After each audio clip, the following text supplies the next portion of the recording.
Hello friends, आज हम BPSC TRE 3.0 जो 15 मार्च 2024 को संपन्न हुआ, उसमें मैथ साइंस से जो मैथ का जो सेक्शन था उसमें जो 40 क्वेश्चन पूछे गए थे उसमें से 21 क्वेश्चन का वीडियो ऑलरेडी बना करके मैंने अपलोड कर दिया है। बाकी 19 क्वेश्चन जो बचे थे उसको हम इस वीडियो में सॉल्व करेंगे। ठीक है, तो चलिए शुरू करते हैं। 92 नंबर क्वेश्चन था, यदि थीटा एक न्यून कोण है तथा कॉस थीटा इक्वल टू 3/5 है तो इसका मान आपसे पूछा था।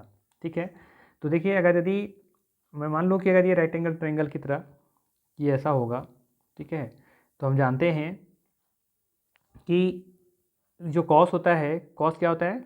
कॉस होता है हमारा आधार बटा लंब। तो आधार इसमें कितना दिख रहा है? 3 दिख रहा है। ठीक है, ये 3 होगा और ये 5 होगा। तो अगर ये 3 5 है तो इसका मतलब है कि ये क्या हो जाएगा? 3x से 4 हो जाएगा, यानी कि लंब 4 है। ये मेरे को पता चल गया। अब आगे देखते हैं क्या पूछा है सवाल में। जैसे बोला है साइन थीटा, तो साइन थीटा का क्या होता है? साइन थीटा हम बोलते हैं लंब बटा कर्ण को। तो लंब इधर कितना है? लंब इधर 4 बटा कर्ण बटा 5। ठीक है, इंटू टेन थीटा कितना होता है? लंब बटा आधार होता है। तो लंब कितना है? लंब है इसका 4 और आधार है 3। ठीक है, -1। ठीक है, इसको पहले सॉल्व कर लेते हैं, फिर नीचे वाले को सॉल्व करेंगे। तो ये देखेंगे इधर ऊपर हो जाएगा 4 चक 16 और नीचे 5 दिया 15 -1। इसको जब सॉल्व करेंगे तो क्या निकल जाएगा? इसका निकल जाएगा 1/15। ठीक है, बात समझ में आया? इसको जब सॉल्व करेंगे तो 1/15 आएगा। कैसे आएगा? क्योंकि देखें, इसको कर दी हम, इसको ऐसे भी लिख सकते थे 15/15 और प्लस 1/15। तो ये 15 से 15 कटेगा तो क्या बचेगा? 1 बचेगा। ठीक है, ये तो कट जाएगा, यानी कि इसका पूरा मान है एक जो बचेगा ये, तो 1 से 1 ये क्या हो जाएगा? कट जाएगा। तो बचेगा क्या मेरे पास? 115 बचेगा। आई बात समझ में? इसमें मैंने डायरेक्ट लिख दिया है वहाँ पे 1/15। ठीक है ना। अब आगे देखते हैं, नीचे क्या है? 2 इंटू टेन थीटा। तो टेन का मान क्या होता है? लंब बटा आधार। तो लंब कितना है? 4 है और नीचे कितना है? 3 है। इसका स्क्वायर भी करना है। ठीक है, ये क्या हो जाएगा? 2 इंटू 4 चक 16 और 3 तिया 9, यही होगा, इक्वल टू 16 दूनी 32/9। तो इसके नीचे है ये 32/9। ठीक है, अब इसमें क्या लिख सकते हैं? 1/15 गुना 9 ऊपर ले जाते हैं और 32 नीचे लेके आते हैं। तो इसको काटेंगे तो 3 तिया 9 और 5 तिया 15। सॉल्व करेंगे इसको आगे तो हो जाएगा 3 और 32 बचे होता है 5 10 की 0 5 15 16, यानी कि 3/160। कहाँ है? ऑप्शन नंबर बी में। ठीक है, आई बात समझ में? चलिए आगे देखते हैं 93 क्वेश्चन नंबर क्या पूछा था। के किस मान के लिए समीकरण kx² plus kx plus 1 equal to -4x² x के वास्तविक मान व समान मूल्य होंगे? तो क्या होगा इसका आंसर? तो देखिए, इसका अगर इसको हम अरेंज करें पहले तो क्या होगा? kx² प्लस kx प्लस 1, इधर ये माइनस में, इधर आएगा तो प्लस में आ जाएगा। ठीक है, और ये इधर माइनस में, तो ये प्लस में आ जाएगा x, इक्वल टू क्या हो जाएगा? 0 हो जाएगा। ठीक है, अब ये दोनों से हम लोग क्या करते हैं? कुछ कॉमन निकालते हैं। क्या कॉमन निकालते हैं? अगर हम देखें कि दोनों में से हम x कॉमन निकालेंगे यदि, ठीक है, हम ऐसा करते हैं, इसको थोड़ा सा अरेंज कर लेते हैं। ठीक है, इसके साथ कॉमन निकालना पड़ेगा। ठीक है, तो इसको हम लिख लेते हैं kx² प्लस 4x², ठीक है, plus kx plus x plus 1 equal to 0। ठीक है ना। अब ये दोनों हम देखिए कॉमन क्या निकाल सकते हैं? निकाल सकते हैं इसमें x²। तो क्या बचेगा इधर? k प्लस 4 बच जाएगा, प्लस में फिर यहाँ पे हम क्या कॉमन निकालेंगे? x निकालेंगे तो क्या बचेगा? k बच जाएगा। ठीक है, प्लस 1 इक्वल टू 0। ठीक है, यहाँ पे थोड़ा सा अगर दी हम यहाँ पे निकालेंगे, क्या x निकालेंगे तो यहाँ पे तो 1 बचेगा ना, यहाँ 1 बचेगा, प्लस 1 इक्वल टू 0। ठीक है, अब यहाँ पे देखेंगे ये द्विघात समीकरण की तरह आ गया है ना। तो हम कह सकते हैं यहाँ से कि ये मान जो हो गया हमारा, अब ए का मान हो गया और ये हमारा बी का मान हो गया और ये हमारा सी का मान हो गया। ठीक है, यहाँ पे क्या बोला गया कि वास्तविक और समान मूल्य होंगे। तो समान मूल्य कब होगा? जब हमारा k² माइनस 4ac इक्वल होगा 0 के। ठीक है, तो अब क्या करना है आपको? इस पर आपको पुट करना है। ठीक है, और जब पुट करेंगे तो कोई इक्वेशन मिलेगा। ठीक है, इक्वेशन को फिर हम क्या करेंगे? हम उसको तोड़ेंगे, और जब तोड़ेंगे तो देखेंगे उसका आंसर 5 भी आएगा और 3 भी आएगा। ठीक है, इसको आगे आप सॉल्व कर दीजिएगा। ठीक है, कर लीजिएगा, तो उम्मीद है आपसे। तो ऑप्शन में इसका आंसर होगा ऑप्शन नंबर डी होगा। ठीक है, चलिए आगे देखते हैं क्वेश्चन नंबर 94। ठीक है, क्या है 94 में? 94 में है यदि एक समानांतर श्रेणी का तीसरा पद 5 है तथा सातवां पद 9 है तो 17वां पद क्या होगा? ठीक है, तो देखिए क्या है, कह रहा है कि तीसरा पद क्या है? 5 है और सातवां पद कितना है? 9 है। ठीक है, तो पूछ रहा है आपसे कितना? 17वां पद पूछ रहा है, ये 17वां पद पूछ रहा है कि क्या होगा। ठीक है, तो देखिए यहाँ पे कितना का डिफरेंस है दोनों में, देखेंगे यहाँ पर 4 का डिफरेंस है, यहाँ भी 4 का डिफरेंस है। फिर यहाँ पर देखिए कितना का डिफरेंस आ रहा है, तो यहाँ पर देखेंगे आप कि 10 का डिफरेंस आ रहा है, तो यहाँ भी कितना का डिफरेंस होना चाहिए? 10 का डिफरेंस होना चाहिए।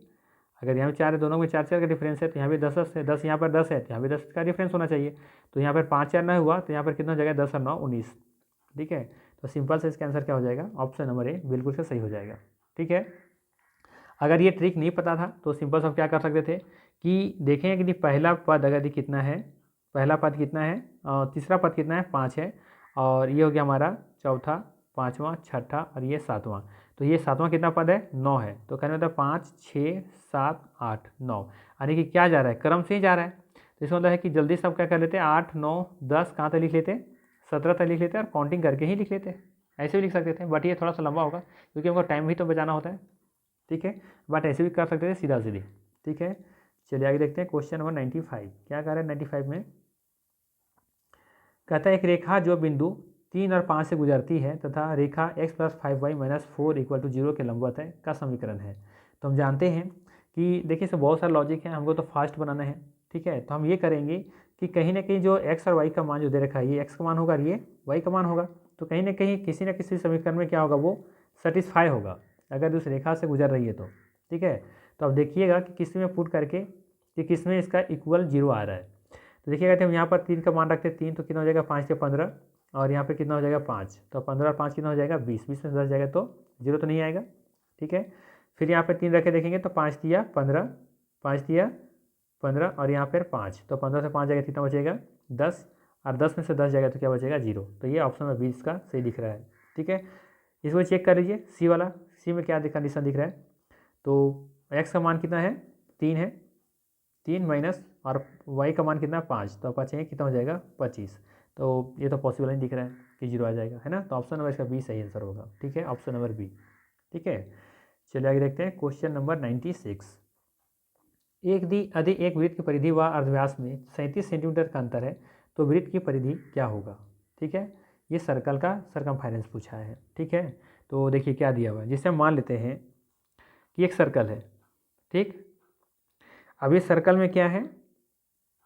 ये पूछा है कि जो वृत्त की परिधि है, तो वृत्त की परिधि होता क्या है? 2πr।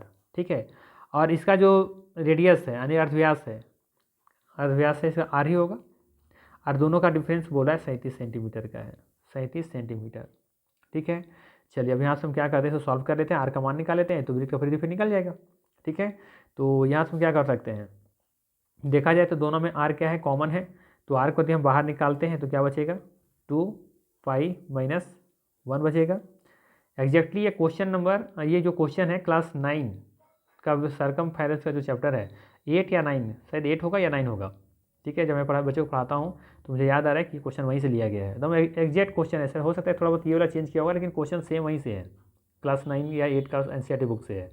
ठीक है, तो ये हो जाएगा 37। ठीक है, तो हम क्या लिख सकते हैं? r बराबर 2π का मान क्या हो जाएगा? 22/7 - 1। ठीक है, इक्वल टू 37 हो जाएगा। ठीक है, तो इसको सॉल्व कीजिए, ये हो जाएगा 22 दूनी 44/7। ठीक है, इक्वल टू 37। ठीक है, तो इसको हम लिख सकते हैं 7 कट जाएगा 44 - 7। ठीक है, इक्वल टू 37।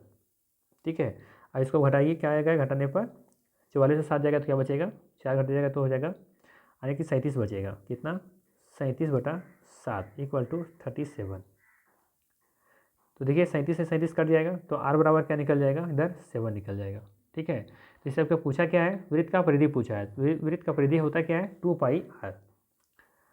2πr, तो 2π का मान कितना हो जाएगा? 22/7, और r का मान तो 7 आ गया। तो 7 से 7 काट दीजिए तो 22 दूनी 44, इसका सही आंसर होगा ऑप्शन नंबर सी। ठीक है, चलिए क्वेश्चन नंबर चलते हैं 97 की तरफ। कहता है एक वर्ग का क्षेत्रफल, एक वर्ग है, एक वर्ग है और इस वर्ग का क्षेत्रफल पूछा है। एक वर्ग का क्षेत्रफल एक चतुर्भुज के क्षेत्रफल का 3/5 भाग है। ठीक है, एक चतुर्भुज का 3/5 भाग है और आगे लिखा है कि चतुर्भुज की जो लंबाई है ना, ये जो लंबाई दे रखा है, इसका लेंथ दे रखा है 25 सेंटीमीटर और चौड़ाई तथा चौड़ाई इसकी लंबाई से 10 सेंटीमीटर कम है तथा चौड़ाई जो है इसकी लंबाई से, इसकी लंबाई कितना है 25 है, 25 से 10 कम है, यानी कि कितना हो जाएगा ये 15 हो जाएगा। ठीक है, तो इसका मतलब है कि यहाँ पे देखेंगे आप जो फिर यहाँ पर वही कन्फ्यूज किया आपको, चतुर्भुज दे करके ये रेक्टेंगल है तो इसको तो इसका क्षेत्रफल क्या निकल जाएगा 25 गुना 15, 25 गुना 15। ठीक है, अब क्या बोला था कि एक वर्ग का जो क्षेत्रफल है चतुर्भुज के क्षेत्रफल का 3/5 है तो इसका 3/5 निकाल दीजिए। ठीक है, और ये वर्ग का क्षेत्रफल क्या होता है ए स्क्वायर, ये होता है ना, तो इसका जो क्षेत्रफल होगा ये चतुर्भुज का 3/5 होगा। तो 5 हैं 25, ये क्या हो जाएगा 15 5 75। ठीक है, या फिर इसको लिख लेते हैं 5 गुना 3 और इसको 15 को भी तोड़ देते हैं, 5 गुना 3 कर लेते हैं तो ये क्या हो जाएगा ए स्क्वायर हो जाएगा, इधर स्क्वायर में इधर आएगा तो रूट में आ जाएगा, तो ये 2 5 के बदले 1 5 बाहर हो जाएगा, 2 3 के बदले 1 3 बाहर हो जाएगा, इक्वल टू ये हो जाएगा। तो 5 या 15 हो जाएगा इसका ए का मान। पूछा क्या था, वर्ग का परिधि पूछा है, वर्ग का परिधि, ये वर्ग हमारा है, ये वर्ग है। ठीक है, ये तो वैसे तो हम इसको चतुर्भुज माने थे तो ये हमारा अलग से वर्ग होगा, तो इसकी जो एक लेंथ निकला है 15, तो 15 चौके क्या हो जाएगा 60। ठीक है, तो ऑप्शन नंबर 20 का सही होगा। ठीक है, चलिए आगे है 98 नंबर क्वेश्चन क्या है।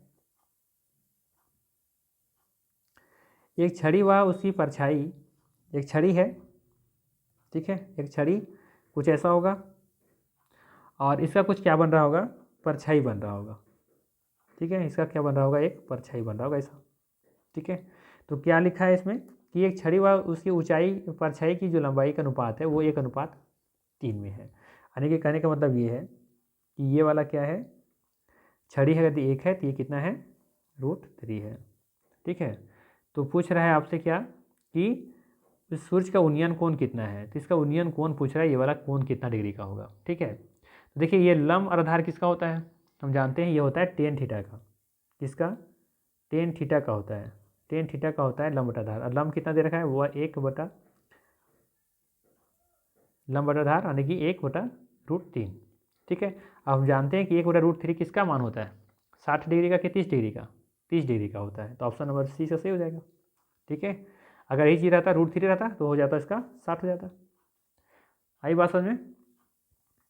चलिए क्वेश्चन नंबर 99 है, 64 लीटर मिश्रण में दूध एवं पानी का अनुपात 5:3 है, इस मिश्रण में कितना पानी मिलाया जाए कि अनुपात क्या हो जाए 3:5 हो जाए।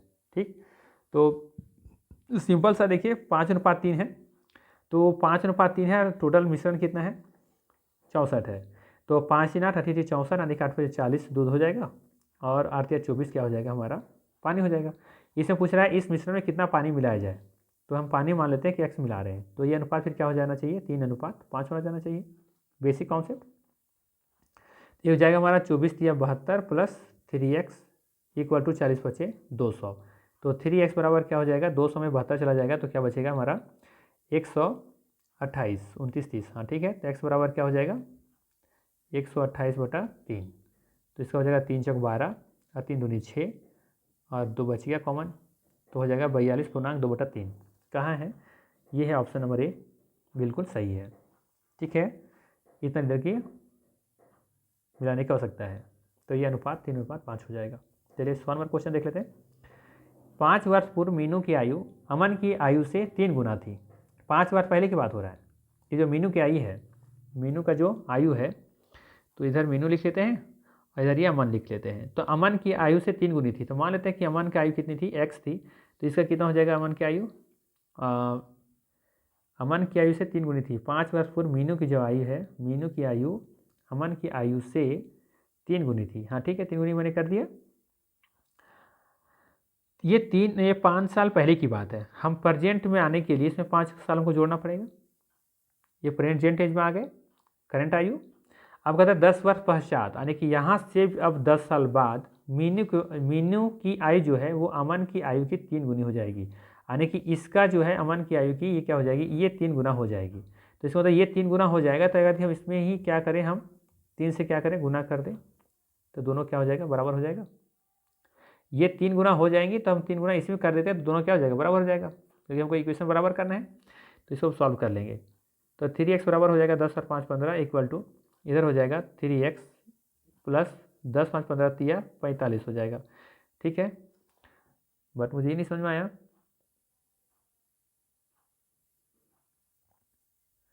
अच्छा, ये दुगनी कर रहा है ना, इसीलिए तो देख रहा 3 3x किससे आ जा रहा है, ये फिर तो पॉसिबल ही नहीं हो पाता। ये 2 है तो कितना हो जाएगा, यहाँ पर 2x हो जाएगा। ठीक है, और 10 5 15 दूनी 30 हो जाएगा इधर। ठीक है, तो इधर क्या हो जाएगा, 2x इधर आएगा तो ये हो जाएगा x इक्वल टू 30 में से 15 जाएगा तो बचेगा 15। तो x का मान कितना निकल गया, 15 निकल गया। तो पूछा क्या था कि मीनू और अमन का, तो मीनू का अमन और अमन का, तो अमन का तो 15 साल निकल गया, 15 साल। ठीक है, तो 15 तो किसी में दिख रहा है, और इसका निकल जाएगा 15 तिया 45। अच्छा ठीक है, ये 5 साल पहले की बात थी ना, तो 15 5 20 साल प्रेजेंट एज, और 15 तिया 45 और 5 50 इसका एज, तो 50 20 इसका सही आंसर होगा, ऑप्शन नंबर ए। ठीक है, चलिए आगे देखते हैं 101। कहता है यदि n प्राकृतिक संख्याओं का माध्य 3n/5 है तो n का मान क्या होगा। तो इसका जो माध्य होता है वो पता होना चाहिए, इसका फॉर्मूला क्या होता है, n + 1/2। तो इतना का जो मान है वो कितना निकला है, 3n/5 निकला है। तो सॉल्व कीजिए, 5n हो जाएगा प्लस 5 इक्वल टू 3 2 जा 6n। तो इधर लेकर के आएंगे तो क्या हो जाएगा, n बराबर 5 हो जाएगा, ऑप्शन नंबर सी सही होगा। ठीक है, चलिए 102 नंबर देख लेते हैं। कहते हैं थैले में 5 सफ़ेद 8 लाल और 4 जामुनी रंग की गेंद है। यदि हम थैले से गेंद यादृच्छिक रूप से निकालते हैं तो जामुनी गेंद प्राप्त नहीं होने की प्रायिकता क्या है। ठीक है, तो जामुनी गेंद प्राप्त नहीं होने की प्रायिकता क्या है, ये पूछा जा रहा है आपसे। तो पहले हम देख लेते हैं कि टोटल कितनी गेंद है, 8 5 13 4 17 गेंद है। ठीक है, और अगर जामुनी गेंद प्राप्त होने की प्रायिकता ही निकालना चाहे तो क्या निकलेगा, तो ये 4/17 निकल जाएगा, ये जामुनी होने की प्रायिकता है। तो ना होने की प्रायिकता क्या बच जाएगा फिर, 13/17 है ना।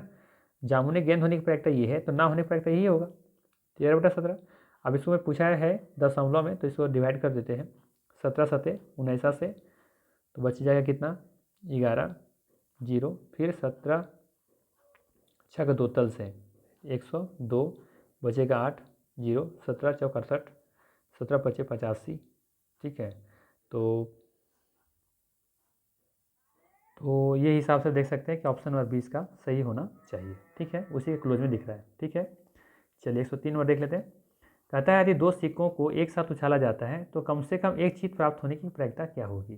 ठीक है, 2 सिक्कों को उछाला जा रहा है एक साथ में, तो हम ये कह सकते हैं कि अगर मान लेते हैं कि पहले और सिक्का उछाले होंगे तो हेड या दोनों में हेडेड प्रायिकता हो सकता है कि आया होगा, या तो फिर दोनों में टेल आया होगा, या तो ये कह सकते हैं कि एक में हेड आया होगा एक में टेल आया होगा, या तो फिर कह सकते हैं एक में टेल आया होगा और एक में हेड आया होगा। इससे ज़्यादा कोई पॉसिबिलिटी तो नहीं बन रहा, यही 4 कंडीशन बन रहे हैं कि जब 2 सिक्के उछालेंगे तो यही कंडीशन होगा ना, या तो दोनों हेड आ जाए, या दोनों टेल आ जाए, या दोनों हेड आ जाए, या दोनों टेल हेड आ जाए, या तो हेड टेल आ जाए। ठीक है, तो 4 पॉसिबल दिख रहा है, तो टोटल 4 पॉसिबल है, तो नीचे लिखेंगे। इसमें क्या बोल रहा है कि कम से कम एक चीज़ प्राप्त होने का, एक चीज़ मतलब एक हेड प्राप्त होने का, तो देखिए इसमें भी कम से कम एक हेड तो आ रहा है, इसमें भी आ रहा है, इसमें भी आ रहा है, तो कम से कम 3 चांसेस दिख रहे हैं कि जिसमें हेड आने की उम्मीद है। तो 3/4 इसका क्या हो जाएगा, सही आंसर हो जाएगा ऑप्शन नंबर सी। आई बात समझ में। टोटल हम क्या करते हैं, प्रायिकता निकालने का तरीका ये कि कुल आने की प्रायिकता क्या है, कुल कितना बार चांस है कि सभी आने की क्या क्या पॉसिबिलिटी है। तो टोटल 4 कंडीशन है कि 4 बार 4 तरीके से आ सकते हैं, और उसमें क्या आने की प्रायिकता पूछा जा रहा है, बस उसको ऊपर रख दीजिए। तो ये चीज़ पूछ रहा था, चीज़ प्राप्त होने की प्रायिकता क्या है, तो चीज़ कितने बार आ सकता है, 3 बार कम से कम पूछा है, तो कम से बार तो 3 में तो आएगा ना, चाहे या तो इसके साथ आ जाए, या तो हेड इसके साथ आ जाए, या तो हेड इसके साथ आ जाए, तो 3 में लिख लेंगे तो 3/4 इसका आंसर हो जाएगा। परसेंटेज पूछता तो 100 से गुना कर देते तो क्या हो जाता, 75% इसका आंसर होता। ठीक है, चलिए आगे देखते हैं 104 नंबर क्वेश्चन। 104 नंबर कहाँ गया, ये रहा। 104 नंबर क्वेश्चन कहता है राम एक काम को 60 दिनों में कर सकता है, वह 15 दिन काम करता है और फिर शाम बचे हुए काम को अकेले 30 दिनों में पूरा करता है। दोनों इकट्ठे उस काम को पूरा करते हैं कितने दिन में, 20 दिन में, 22 दिन में, 24 दिन में, ये में से कोई नहीं। अगर मोटा मोटी देखें इसमें तो हम यही कह सकते हैं ना कि 60 काम करता है तो वो 15 दिन काम ख़त्म कर रहा है, 15 दिन काम कर रहा है, यानी कि टोटल अगर 60 काम होगा तो 15 दिन काम किया है, तो मतलब है कि 1/4 काम किया है, तो बचा हुआ काम कितना होगा, 3/4 काम बचा होगा। और यही 3/4 काम करता है फिर श्याम उसको काम को करता है, पूरा काम करता है 30 दिन में, तो ये कितने के बराबर है, 30 के बराबर है। तो हम कह सकते हैं अगर इसको सॉल्व करें तो 3 दहा के 30 और 10 चौक 40, आने के कह सकते हैं कि जो काम करने जो प्रायिकता है किसका काम करने का जो समय लेगा वो कौन, श्याम, यानी कि वो पूरा काम कितना में कर देता, 40 दिन में। बचा हुआ काम कर रहा है 30 दिन में, पूरा काम कर देता 40 दिन में। और ये कितना दिन में काम कर रहा है पूरा काम, 60 दिन में। तो देखिए ये 60 दिन में काम कर रहा है और ये 40 दिन में। टोटल काम निकाल लेते हैं एलसीएम, 60 दूनी 120, तो ये हो जाएगा 2 कार्य, ये हो जाएगा 40 या 20 यानी कि 3 कार्य। तो टोटल कार्य इन लोग का करने की जो क्या क्षमता है वो है 5 का। टोटल कार्य करना है इन लोग को 120, तो 5 से डिवाइड करेंगे कितना दिन लग जाएगा, 5 10 और 5 20 24 दिन। ऑप्शन नंबर सी बिल्कुल सही हो जाएगा। ठीक है, चलिए आगे देखते हैं। लिखा है स्वाति स्टॉक बाजार में इतना निवेश करती है जो उसकी वार्षिक आय का 20% है, उसका मासिक आय क्या है। ठीक है, कह रहा है कि 1,87,000 रुपया इन्वेस्ट कर रही हैं, जो उसका वार्षिक आय का कितना है, 20% है ये। तो ये अगर ये 20% है तो 100% कितना होगा। ठीक है, और ये तो वार्षिक है, अगर इसको हमको मासिक चाहिए तो 12 से डिवाइड भी करना होगा। आई बात समझ में। ये हो जाएगा 20 × 100, और कुछ कट रहा है तो काट लेंगे हम, कटना तो चाहिए, इसको हम लोग काट लेते हैं या फिर गुना ही कर लेते हैं पहले, फिर एक बार भाग लगा देंगे। ठीक है, 7 × 5 = 35, 8 × 40 और 3 43 और 5 4 9, डिवाइड कर दिए इसको 12 से, तो 12 7 84, 7 4 9 4 13। ठीक है, उतर जाएगा 5, 12 7 84, तो 77 तो कहीं दिख नहीं रहा है, तो इस तरह हिसाब से हम कर सकते हैं ऑप्शन नंबर इसका ई नंबर बिल्कुल सही हो जाएगा। ठीक है, चलिए आगे देखते हैं। 106 नंबर कहता है एक कबड्डी टीम द्वारा मैचों की एक श्रृंखला में क्रमशः इतना इतना अंक अर्जित करते हैं, अंकों की माध्यिका क्या है। तो माध्यिका निकालने का सबसे आसान तरीका क्या है कि पहले उसको असेंडिंग या तो डिसेंडिंग सजा दीजिए, और बीच का नंबर जो होता है वही इसका क्या होता है, माध्यिका होता है। ठीक है, तो देख लेते हैं, सजाते हैं इसको, पहले 2 लिख लेते हैं इधर। ठीक है, उसके बाद 2 और कहीं है क्या, नहीं है, फिर 3 नहीं है, 4 भी कहीं दिख रहा है, 5 है यहाँ पे, 5। ठीक है, 6 फिर देखते हैं, 6 कहीं है, 6 नहीं है, 7 दिख रहा है, और वो भी 7 2 है। ठीक है, इसके बाद फिर 7 के बाद फिर कितना है, 7 के बाद फिर देखेंगे 8 है, कितनी बार है, 2 बार है। ठीक है, फिर 8 के बाद 9 कहीं नहीं है, 10 है, 10 2 जगह है दिख रहा है, 10 ये 10 हो गया, कहाँ गया 10, इधर ही तो और था, हाँ इधर 10। फिर 11 नहीं दिख रहा है, 12 भी नहीं है, 13 भी नहीं है, 14 दिख रहा है, इधर 14 दिख रहा है। फिर 14 के बाद फिर देखेंगे 15 दिख रहा है। ठीक है, तो आगे भी अब लिखने की ज़रूरत नहीं है। देखिए नंबर कितना है, 1 2 3 4 5 6 7 8 9 10 11 12 13 14 15 16 संख्या है। तो 16 है, इसका मतलब कि 8 इधर से होगा और 8 इधर से होगा, यानी कि बीच में तो कोई संख्या नहीं मिला। ठीक है, तो हम क्या करेंगे, पहला दूसरा तीसरा चौथा पाँचवां छठा सातवां आठवां, ये 8वां नंबर इधर से आएगा, तो इधर से भी जब काउंट करते आएंगे तो ये 8वां नंबर ये भी आएगा, है ना। तो जब मिडिल पॉइंट हमको नहीं मिले तो क्या करते हैं, दोनों को जोड़ देते हैं। ठीक है, इधर से 8वां इधर से 8वां वाला, तो 10 और 14 को जोड़ेंगे तो क्या मिल जाएगा, 24, और 24 का आधा करेंगे तो कितना निकल जाएगा, 12। तो देखेंगे कि 10 और 14 के बीच में कितना है, 12 है। वैसे आपको निकालने की ज़रूरत नहीं है, ध्यान रखिएगा कि जो 2 संख्या पूछा इसके बीच का नंबर क्या होगा, तो 10 और 12 के बीच का नंबर क्या होगा, जाहिर सी बात 11 होगा, सॉरी यहाँ पर 14 है तो कितना हो जाएगा, 12 हो जाएगा। अरे अगर पूछा 10 और 11 ये भी बराबर होता तो 10 11 के बीच का नंबर पूछा तो क्या होता, इसके पीछे कौन सा नंबर बराबर दिख रहा है, 10.1 यानी 10.5। ठीक है, यानी कि इसमें से 0.5 घट जाएगा और इसमें में जुट जाएगा, तो ऑप्शन नंबर इसका कौन सा सही होगा, ऑप्शन नंबर ए इसका सही हो जाएगा। ठीक है, चलिए क्वेश्चन नंबर 107 चलते हैं। एक संख्या का चारोटा 7 भाग दूसरी संख्या के 40% के समान है। ठीक है, तो प्रथम संख्या और दूसरी संख्या का अनुपात क्या है, रेशियो पूछा है आपसे। तो मान लेते हैं कि पहली संख्या का यदि x होगा तो इसका 4/7, और दूसरी संख्या मान लेते हैं y है, क्या है, y है, दूसरी संख्या मान लेते हैं कि हम क्या है, y है, और इसका क्या बोल रहा है 40%। तो 40% हम कैसे लिख सकते हैं, 4 बटा 10 भी लिख सकते हैं, तो 4 बटा 10 लिख लेते हैं, ठीक है। और ये दोनों क्या कर रहे हैं, समान है यानी कि बराबर है, ठीक है। अब इसको देखिए 4 से 4 ही कट जाएगा, तो बचेगा क्या, इधर इधर बच जाएगा हमारा 10x = 7y, ठीक है। ध्यान रखिए जब इस तरह से इक्वेशन दे तो कन्फ्यूज नहीं ना होने के लिए एक तरीका इसका क्या है कि पहले x और y लिख लीजिए, ठीक है। यानी जो ये पहले पूछा है, प्रथम पूछा है तो प्रथम क्या माने थे, मैक्सिम माने थे, तो x और y हो जाएगा। अब देखिए y के साथ गुना में क्या है, 7 है तो 7 ऊपर हो जाएगा, और y के साथ गुना में क्या है, 10 है तो 10 हो जाएगा। कैसे, क्योंकि 10 का 7 से गुना करेंगे तो 10x हो जाएगा, और y का 7 से गुना करें तो 7y हो जाएगा। तो कभी आपको गलत नहीं होगा, ठीक है। तो इसका जो सही आंसर होगा वो क्या होगा, 7:10 हो जाएगा। तो ऑप्शन नंबर सी इसका बिल्कुल सही है, ठीक है। चलिए 108 नंबर देख लेते हैं। 120 मीटर लंबी रेलगाड़ी प्लेटफॉर्म पर एक खड़े व्यक्ति को पार करने में 10 सेकंड का समय लेती है। तो रेलगाड़ी का स्पीड क्या है, वही मीटर प्रति सेकंड में पूछा है, किलोमीटर में नहीं पूछा है, तो सिंपल पूछ दिया आपसे। तो रेलगाड़ी का डिस्टेंस कितना है, 120, ठीक है, और व्यक्ति को पार कर रहा है, तो व्यक्ति का तो जो लेंथ होगा तो 0 होगा, और कितना समय पार कर रहा है, 10 सेकंड में। तो डिस्टेंस बाई क्या होता है, टाइम, स्पीड निकल जाएगा, तो कट जाएगा तो कितना निकल जाएगा, 12, ये हो जाएगा 12 मीटर पर सेकंड। इसका सही आंसर हो जाएगा ऑप्शन नंबर ए, ठीक है। चलिए आगे देख लेते हैं। 108 के बाद 109 नंबर कहाँ है, ये रहा 109 नंबर, ठीक है। कहता है 4 अंकों की सबसे बड़ी संख्या जिसे 15, 18, 21 और 24 से भाग करने पर क्रमशः 11, 14, 17 और 20 शेषफल बचता है, तो संख्या क्या है, ठीक है। तो ऐसे क्वेश्चन को जल्दी कोशिश कीजिए कि ऑप्शन से सॉल्व कर लीजिए, ठीक है। कहने मतलब क्या है कि अगर हम 15 से डिवाइड करेंगे तो 11 शेष बचना चाहिए, अगर 18 से डिवाइड करेंगे तो 14 शेष बचना चाहिए, 21 से डिवाइड करें तो 17 शेष बचना चाहिए, और 24 से डिवाइड करें तो 20 शेषफल बचना चाहिए, ठीक है।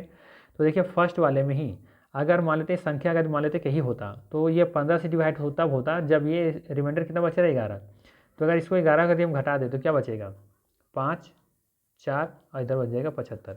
तो जो 75 45 आया वो 15 से डिवाइड होना चाहिए, 45 15 मतलब कि 5 या 15 है ना। तो देखेंगे कि ये 5 से कटेंगे तो 0 होना चाहिए, लास्ट में 5 या 0 होना चाहिए, तो जब 5 से तो कट जाएगा, 3 से कटेगा तो 5 4 9, 5 14, 14 कितना हो जाएगा, 7 5 12, ठीक है, 7 5 12, 5 4 9, तो 3 6 12, 3 3 3 9, हाँ तो ये कट जा रहा है 15 से, ठीक है। अब आगे ट्राई कर लेते हैं। अब यहाँ से हम देखते हैं कि 18 से भाग लगना चाहिए, जब इसमें हम क्या करेंगे, 14 घटाएंगे, तो 14 घटाएंगे तो क्या बचेगा, इधर 2, इधर 4, इधर 5, इधर 7, यानी कह सकते हैं कि जो 75 42 आ रहा है, ठीक है, वो कितना से डिवाइड होना चाहिए, अब ये 18 से डिवाइड होना चाहिए, यानी कि 9 गुना 2 भी लिख सकते हैं इसको। तो 2 से तो डिवाइड हो रहा है क्योंकि लास्ट में सम संख्या दिख रहा है, सम डिजिट है।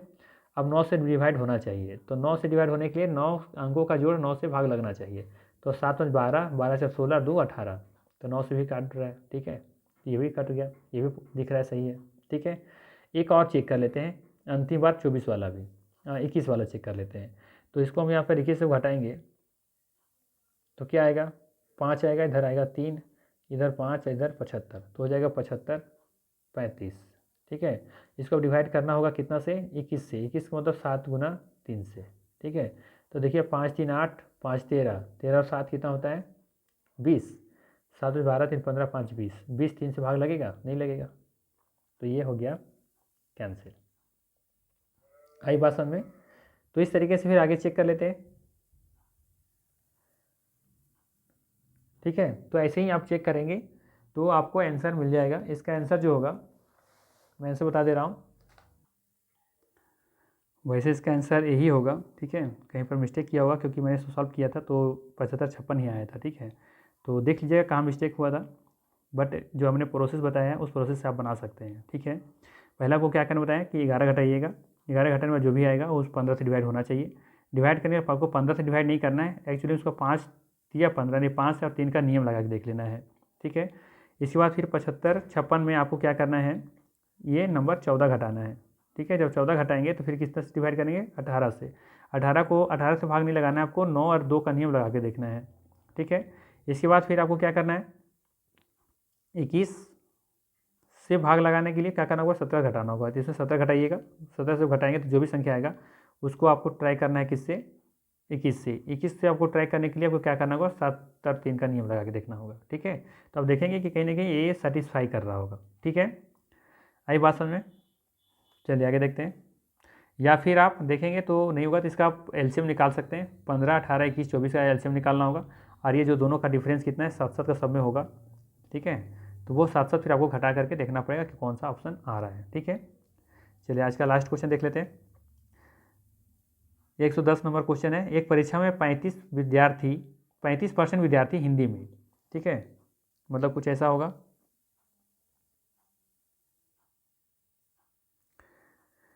ये मान लेते हैं हिंदी है।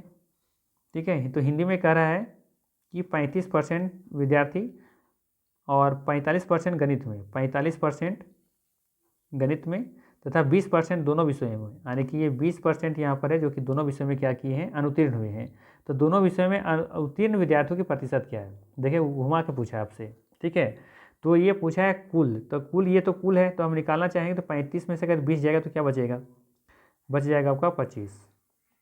ठीक है, 25, 35 में 20 जाएगा तो 15 बचेगा। ठीक है, 15%, और इधर घटा देंगे तो कितना बचेगा, 25। ठीक है, तो यानी कहने का मतलब कि टोटल देखें कि सिर्फ हिंदी में फाइल करने, सिर्फ हिंदी में, ये तो कुल था ना, तो लेकिन सिर्फ हिंदी में फाइल करने वाले लोग 15% है, और सिर्फ मैथ में फाइल करने वाले लोग हैं 25%, और दोनों विषयों में फाइल करने वाले लोग कितने हैं, 20%। तो हिसाब से देखें तो 25, 15, 30, 25, 15 हो जाएगा 40, 25, 5, 30 होता है, 25, 5, 30 और 10, 40 और 20, 60। तो 60% बच्चे ऐसे हैं कि जो क्या हुए हैं, फाइल हो गए हैं। ठीक है, तो कहने मतलब कि पास कितना हुए होंगे, तो पास हुए होंगे 40%। आई बात समझ में? ये जो 60% निकला वो क्या निकला कि कितने परसेंट स्टूडेंट फाइल किए हैं, तो पास कितना किए हैं, 40% किए हैं। हमने यहाँ पर घटाया क्यों, क्योंकि लिखा हुआ है मैथ इंग्लिश वाला में बहुत अच्छे तरीके से लिखा हुआ है कि टोटल स्टूडेंट जो हैं फाइल होने वाले वो 35% हिंदी में है और 45% गणित में है टोटल। ठीक है, सिर्फ नहीं, सिर्फ और टोटल में अंतर है। सिर्फ मतलब हिंदी में ही फाइल किए हैं, और टोटल का मतलब है कि हिंदी में भी फाइल किए होंगे और साथ साथ में गणित वाले भी उसमें इंक्लूड होंगे, है ना। कोई ऐसा बंदा होगा जो हिंदी भी लेकर रखा होगा और मैथ भी लेकर के रखा होगा। ठीक है, तो सिर्फ कहेंगे तो हिंदी वाला आएगा, और अगर ये टोटल कहेंगे हिंदी में कितने फाइल किए हैं तो ये दोनों आ जाएगा, हिंदी और मैथ दोनों आएगा, क्योंकि हिंदी पढ़ने वाले तो मैथ वाला भी पढ़ रहा होगा लेकर के हिंदी। ठीक है, हिंदी सिर्फ कहेंगे तो वो सिर्फ हिंदी पढ़ रहा होगा, मैथ नहीं पढ़ रहा होगा। बात समझ में आया? तो इस हिसाब से इसका आंसर हो जाना चाहिए ऑप्शन नंबर ए बिल्कुल सही। ठीक है, तो ये थे 19 क्वेश्चन। ठीक है, वीडियो कैसा लगा? अगर वीडियो अच्छा लगा होगा तो वीडियो को जरूर लाइक कीजिएगा। आप लोग लाइक नहीं करते हैं, सब्सक्राइब ना सही लेकिन कम से कम वीडियो तो लाइक तो कर दीजिए। ठीक है, और फिर बाकी चलते हैं, मिलते हैं फिर नेक्स्ट वीडियो में। ज़्यादा कुछ कहेंगे नहीं हम। अब देखिए मेरा एक तरीका ये भी है कि हम वीडियो के बीच में कभी हमको लाइक सब्सक्राइब करने नहीं बोलते हैं, क्योंकि हम जानते हैं एक स्टूडेंट के दौर से हम भी गुजरे हैं। तो जब वीडियो के बीच में लोग क्या करते हैं ना, बहुत सारे एडवर्टीज ले आते हैं सब्सक्राइब करने का, बेल आइकन दबाने का, मतलब मेंटली क्या करते हैं, टॉर्चर करते हैं ना कि सब्सक्राइब कर लीजिए, ये कर लीजिए। पढ़ाते कम है और मेंटली तो टॉर्चर ज़्यादा करते हैं। तो मेरा वो नहीं है, हम बस शुरुआत भी करते हैं तो ये भी बोल के नहीं करते कि मेरा से वीडियो को लाइक सब्सक्राइब कीजिए, हम लास्ट में ही कहते हैं, क्योंकि जो बंदा यहाँ तक पहुँचा होगा तो जाहिर सी बात उसको वीडियो अच्छा लगा होगा तो यहाँ तक पहुँचा होगा। आज उसको वीडियो अच्छा लगा ही नहीं होगा तो ऐसे ही पहले ही चला गया होगा। तो यहाँ तक आप पहुँचे हैं तो निश्चित तौर पर आपको वीडियो जरूर पसंद आ रहा होगा। तो प्लीज़ वीडियो मेरा सपोर्ट कीजिए, लाइक कीजिए, सब्सक्राइब कीजिए। ठीक है, बाकी आपकी मर्ज़ी। चलिए मिलते हैं नेक्स्ट वीडियो में। Thank you.